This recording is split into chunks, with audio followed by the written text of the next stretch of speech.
Nope. Biggest regrets are all about the Benjamins. A new study of retirees says their biggest regret is not ensuring their own peace of mind. Researchers, when they went into this study, expected most people to say that retirees regretted not spending more time with their families, right? That wasn't the case. Instead, the majority of retirees said not saving enough money was their biggest regret. So if you're not yet retired, even if you are, what can you do right now to make sure you have enough money in retirement? Joe Bert, Certified Financial Group, is here with us to explain. Joe, did this surprise you, seeing that, you get towards the end of your life and it's not the family, it's not this, it's money. We don't have enough money. Did that surprise you? John, not at all. I see it every day. Folks come into the office.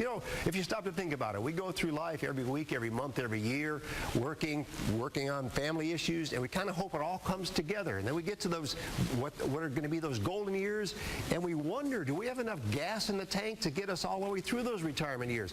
Unless you do some planning, you really never know. Yeah, hope and a prayer is not a good retirement strategy, right? Is it that people don't know their number? When you tell somebody you need to have $2 million, right?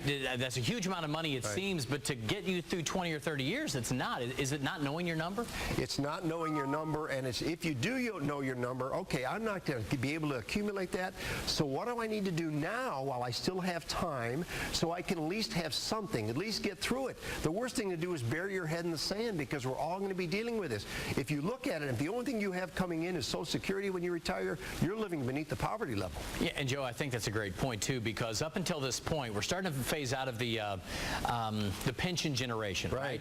From this point on, fewer and fewer people are going to have pensions, and I don't think a lot of people are thinking about that either. Yeah, my generation, the baby boom generation, John, is in for a big wake-up call. Our parents and grandparents, for the most part, had their house paid for, had some savings, had Social Security and a pension, guaranteed income in addition to Social Security. My generation, for the most part, does not have a pension, and so we're going to have some difficulty. We don't have the house paid for. We're putting the kids through college. We've got some difficult and ugly things about to happen to the baby boom generation. All right, so what do you need to do then to make sure that you're not in this position where you have this huge regret at age 65 that you didn't save enough? John, it's 4 letters, P-L-A-N. If you haven't done any planning, please see a certified financial planner. He or she will work out what you need to do now. So like I like to say, if you won't look back 5 or 10 years from now and say, gee, I wish I would have, or gee, I'm sorry I did. Get some planning done. The most important thing, or the biggest thing that planning will do for you, is will give you peace of mind, and that's what we all want. And you also say there are some cases where if you just restructure a couple of things, do you really need the 5-bedroom house, the 4-bedroom house when the kids are gone? You can rearrange, and you've helped some people through that. Yeah, oh yeah, without question. You can look at the impact of making those decisions, of downsizing, or maybe on the other side of the coin, maybe you have enough capital to be able to do what you want to do, and you get in your retirement years in your mid-80s and find out, gee, I could have done those things we did, and because we didn't plan for it, didn't know we could do it, we didn't do it. That's another regret.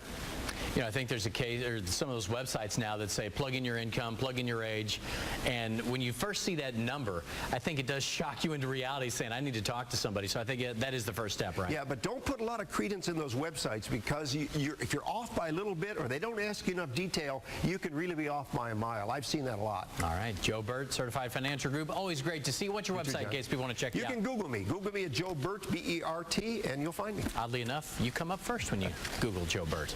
Thanks, Joe. Always good to see you, man. We'll talk to you soon. All right, how about this? Forget about attending class. Coming up, how you can actually earn your diploma without ever having to complete a single semester. But first, the parents were out of town, so some teens decided to throw a party. But the bash ended in gunfire.